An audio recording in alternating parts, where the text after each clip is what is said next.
Welcome to Youth Talk. I'm Brandon, my pronouns are he, him. I'm Abby, my pronouns are she, her. I'm Arwen, my pronouns are he, they.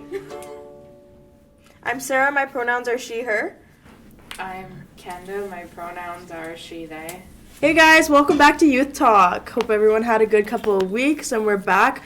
Today I'm here with Brandon, Abby, and Fren, and today we're going to interview the CEO of AFS, Ali. How about we just start? Do you want to introduce yourself, Ali? Sure. Well, thanks for having me. I'm Juma, the CEO for Algoma Family Services. It's so cool that I could be part of your podcast here. In fact, one of the very first people you're interviewing. So, real privilege. Thanks for having me. How long have you worked with AFS? You know, that's actually a great question because I actually started with the AFS almost 8 years ago on March 15th. So my anniversary is coming up. Isn't that cool? And before that, I was with Child Welfare. Actually, I worked for Algoma CS when I first started, 1991 till 2001, right here in Sault Ste. Marie. And then I moved to Southern Ontario, and I worked with the Durham Children's Aid Society for almost 15 years. And then while I was there, I worked for the government right downtown in their corporate office, the Ministry of Children and Youth Services. So all in all, I've been doing this type of work for 31 years. Hard to believe. Right? I don't look that old, do I? But, you know, I wanted to say something just at the outset. While I am the CEO for Algoma Family Services, I think it's really important that I share with you that certainly the pronouns that I use are he and him. And I am the proud father of 4 boys. I mean, working with young people has always been important to me, and I've been so blessed to have 4 young people of my own. And I'm married. And I very much enjoy being back in Sault Ste. Marie. This last 8 years has gone by really quick. That's awesome. Brandon, do you want to go with Sure. What do you do at AFS? Well, that's a great question. You know, I think I do a lot of different things. But if I were to just whittle it down to sort of the most basic level, and this is what I share with a lot of people, right? We call it our value proposition. It's really to provide the right service, the right time, in the right place by the right people. So my job is just to make sure that that happens. And I work with a lot of people to make that happen. No one person can do that. And so I work with an awesome team of staff here at AFS to make sure that the services we provide are the right ones, right? And that they're in the right place, easily accessible. They're offered at the right time, and then by the right people. Right? I think you all know how important it is that you need to be able to connect with good people, the right people, in order to get the help that you need. And so, in a nutshell, that's kind of what I do. It's a little bit more complicated than that, but if you remember that piece, that's, if you're happy with the service, then I'll feel really good. If you're not happy with the service, then I'm going to do everything I can to work with my team to make sure that you are happy. And it's not just the people here, it's also with our partners in Algoma, like the Children's Aid Society, like Thrive Child Development Center, like the Sioux Area Hospital, like Algoma Public Health, like the John Howard Society, like Community Living Algoma. There's so many partners, like Nogda-Windaman. We all work closely together, right, to make sure that those that need the help can get the help when and where they need it. Of course. Kind of a follow-up question from the last two. When you started at AFS, what would you say is the difference between your position then and your position now? Well, that's a really good question, Sarah. And I think that the position has changed in terms of the scope of what we provide. I think that the fundamentals of the position, just making sure that the right services are available at the right time by the right people, remain the same, but in the right place. That's really changed. Yeah. We've really expanded our services over the last 8 years. A couple of things that I would like to talk to you about tonight is the Youth Hub. We are going to be opening that up this year at 124 Dennis Street. We have a new program, it's our Live-In Treatment Center. That's going to be opening up in the West End on 631 Second Line West. So where we've been working has been changing a bit over the years in terms of expanding our services. But that's what I would have to say has been the biggest change, and a good change.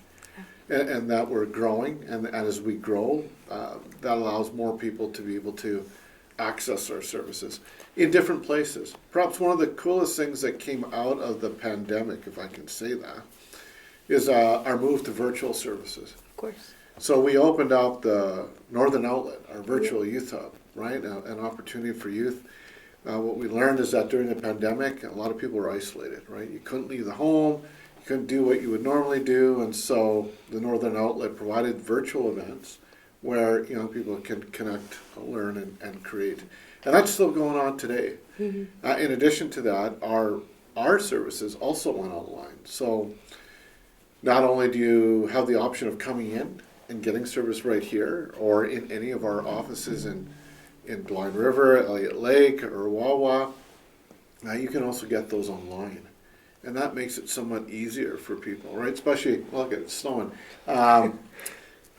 In wintertime, when it's harder to get around, you know, in the past you might have had to miss that session. Well, now we have the option of doing it virtually, which is really cool. So then you're still getting the right service at the right time.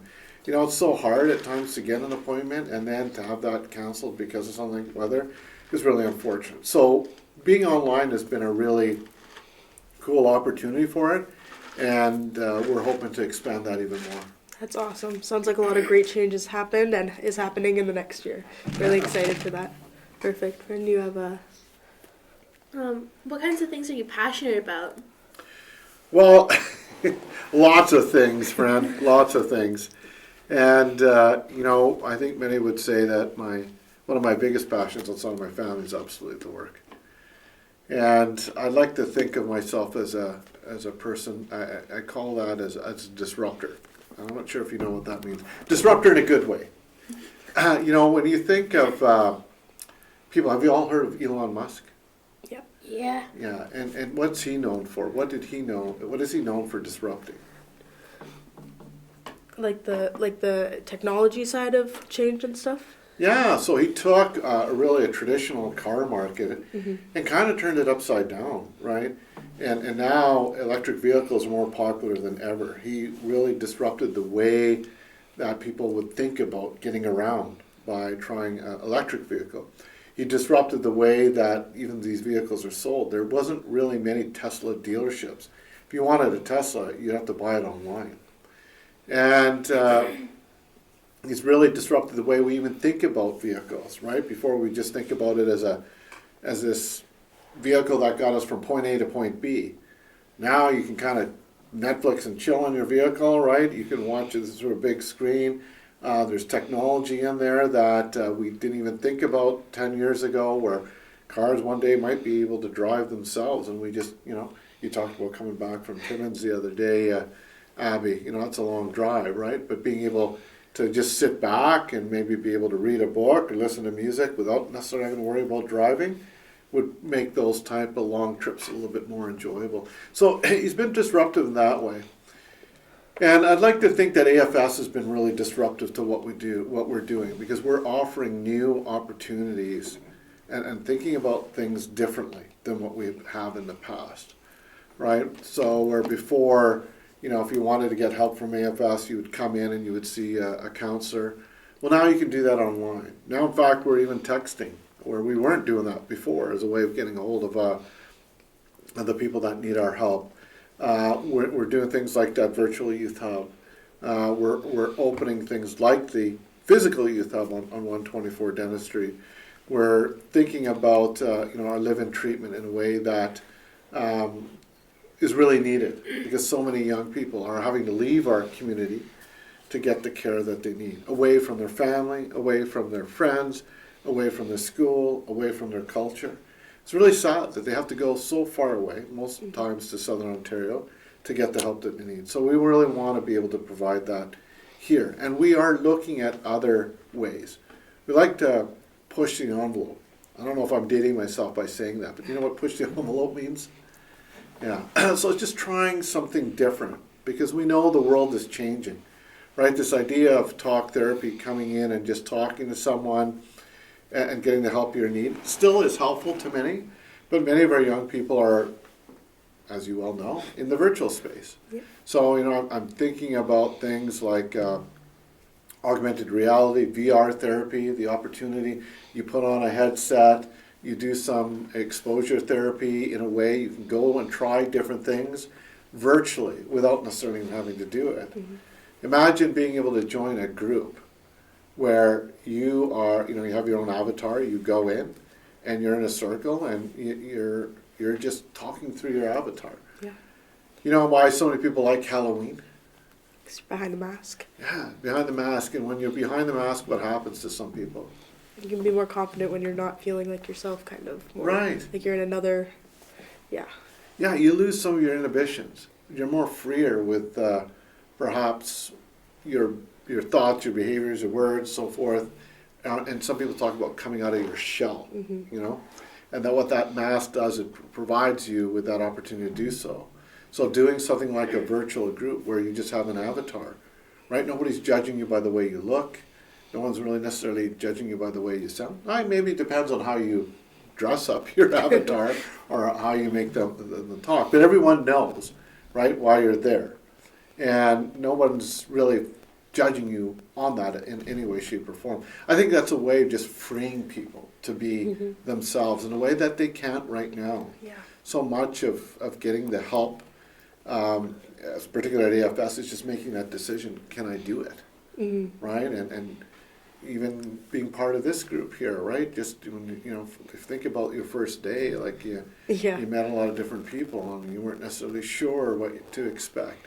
Well, what we're trying to do, thanks to people like Emily, who's really been helpful on the technology front, we're creating videos that allow people, when they're thinking about coming to get service at AFS, they can go to our website and they say, okay, you know what?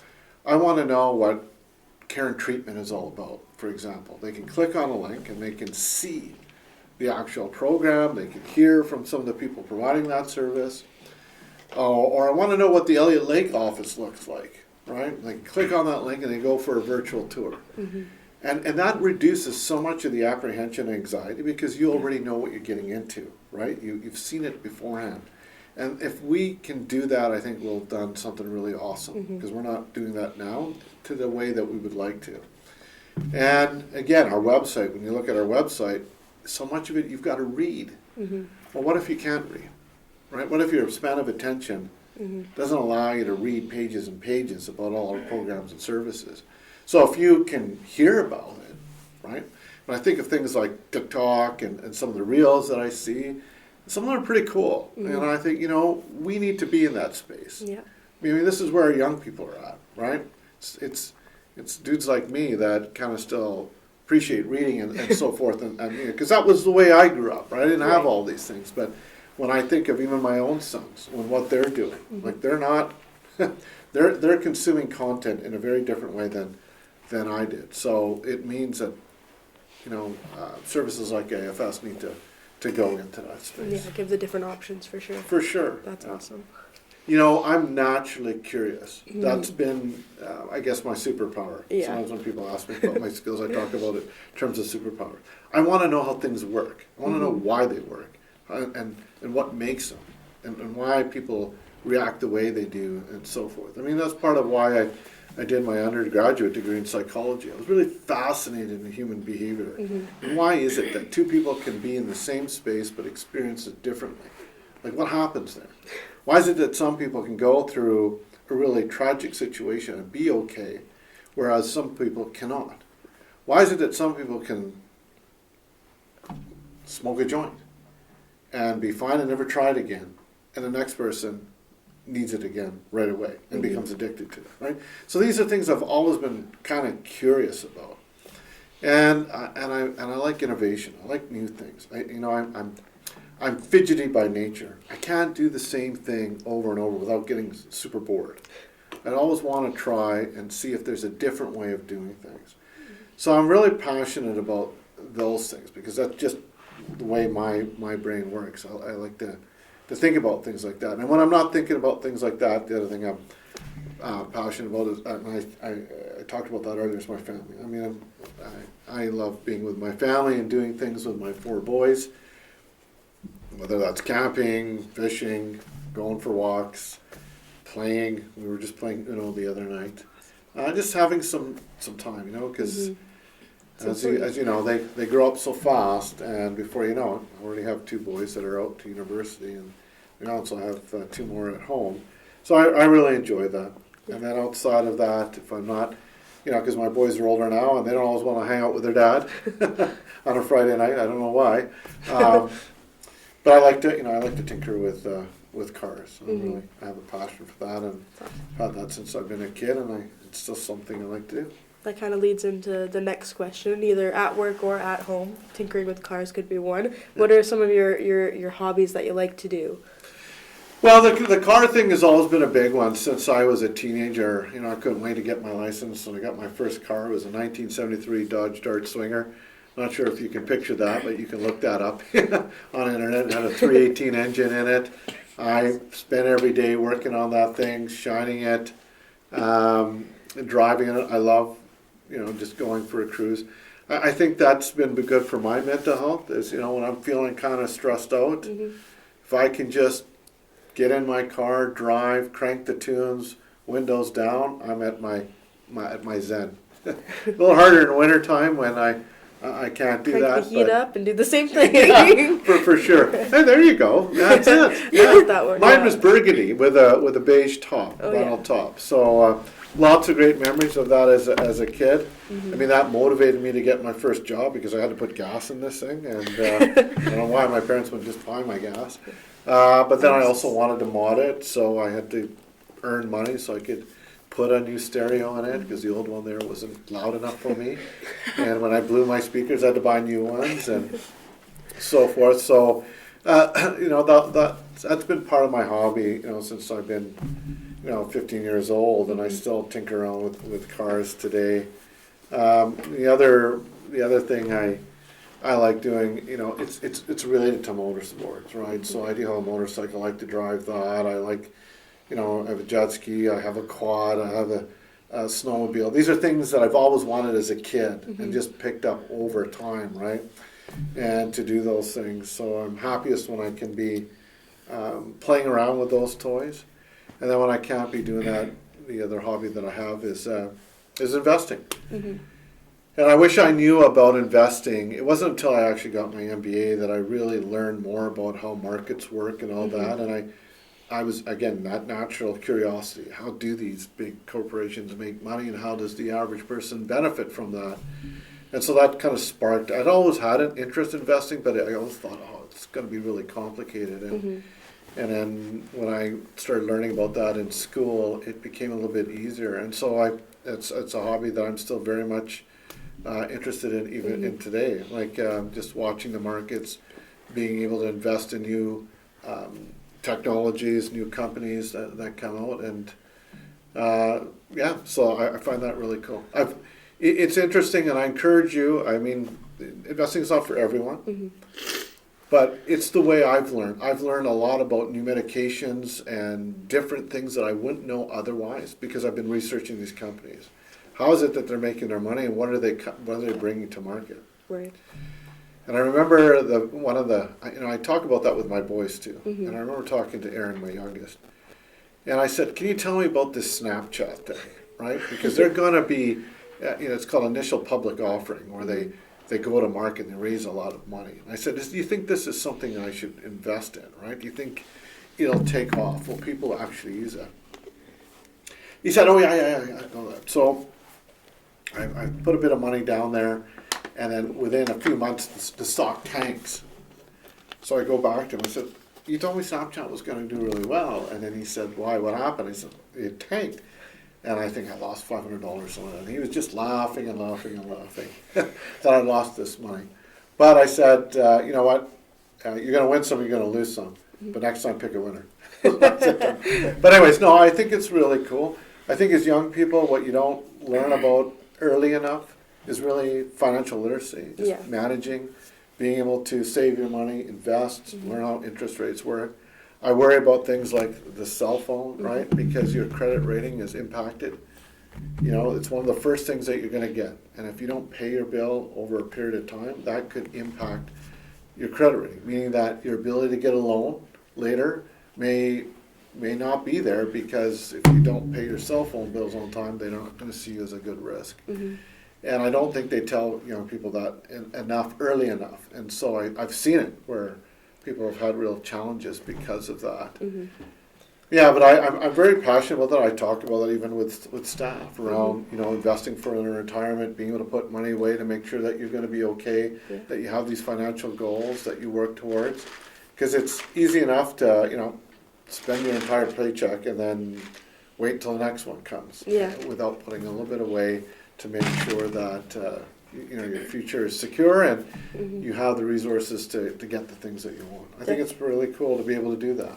Definitely stuff I'm still learning as a young person to put away money and start saving and investing. So working on that every paycheck. Well, it's easier today now than it's ever been, thanks to the internet. For sure. And there's even on TikTok, I've seen these reels there about people just talking about how to make money, right? And some of it's pretty good advice, some of it's pretty shitty, but but for the most part, I think that's available more so now than it was when I was a kid. Right? I think, wow, had that been around when I was a kid, you know what? I think I'd be doing pretty well today. But it's just a matter of a few clicks, and you can learn about it. But I do feel fundamentally that should be taught at a really early age, not just at. I think there was a course we were talking about the other day that my twins were taking, careers and civics. Is it? Yeah. Yeah, and it was a really good course because I saw all the things. I thought, this is really good that you're learning it, but wouldn't it even be better if you learned about that like so much sooner? Yeah, for sure, definitely. Yeah. Okay, that's all we have time for today. Join us next week for part 2 of our interview with Allie. Okay, so the quote of the day is, once you replace your negative thoughts with positive ones, you'll start having positive results, by Willie Nelson. Awesome. Glad to hear it. Positive thoughts, everybody.